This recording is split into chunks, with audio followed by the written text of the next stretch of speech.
তিন জায়গায় প্রয়োজনে মিথ্যা বলা যায়।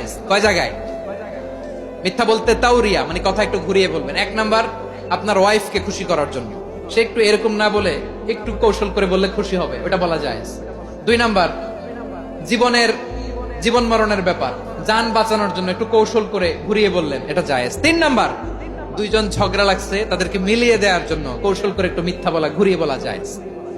দুইজনের মধ্যে দেখলেন যে সম্পর্ক খারাপ, একজনরে বললেন, ভাই সে তো ওই দিন আপনার ব্যাপারে অনেক প্রশংসা। কি আমার ব্যাপারে প্রশংসা? তার সাথে তো আমার মারাত্মক সম্পর্ক। কি বললো? এই বললো আপনি নাকি এই করছেন ওই করছেন, অনেক প্রশংসা। লোকটার মন খুশি হয়ে যাবে তার ব্যাপারে, ঠিক কিনা? আবার তার সাথে যার ঝগড়া, ওরে যে বলবেন, ভাই ওই দিন তো সে আপনার অনেক অ্যাপ্রিসিয়েশন করলো, অনেক। সে তো অবাক, কি রে বলে কি? আমার এই যে দুইজনের ব্যাপারে দুইজনের একটু ভালো ভালো কথা বলে দিচ্ছেন, একদিন দেখবেন রাস্তা দিয়ে হাঁটার সময় একে অপরকে সালাম দিয়ে ফেলছে,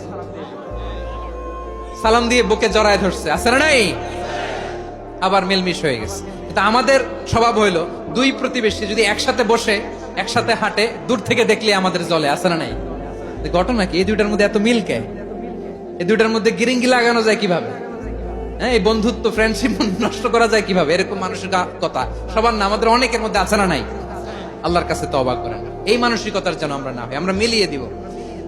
কানগুলো খরগোশের কানের মতো খাড়া করে শুনুন পেকুয়ার ভাইরা। বিশ্বনবী বলেন, আলা উখবিরুকুম বিআফদাল দারাজা, আলা উখবিরুকুম বিআফদাল মিন দারাজাতিস সিয়ামি ওয়াস সালাতি ওয়াস সাদাকা।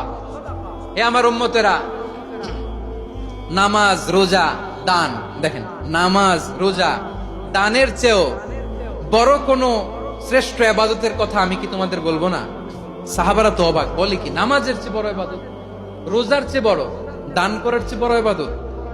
সাহাবীরা বললেন, বালা ইয়া রাসূলুল্লাহ। নবী বলেন, বিশ্বনবী বললেন, নামাজের চেয়েও বড়, রোজার চেয়েও বড়, যাকাতের চেয়েও বড়, সাদাকার চেয়েও বড় একটা ইবাদত আছে, আমি কি তোমাদের বলবো না? সাহাবারা বললেন, ইয়া রাসূলুল্লাহ, বালা, অবশ্যই বলবেন, সেটা কি?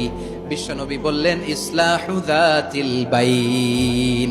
দুইজন যখন ঝগড়া লেগেছে, তোমার দুই ভাই যখন ঝগড়া লেগেছে, এই দুইজনের মধ্যে বিরোধ মিটিয়ে মীমাংসা করে দেয়া হচ্ছে সবচাইতে সেরা কাজ।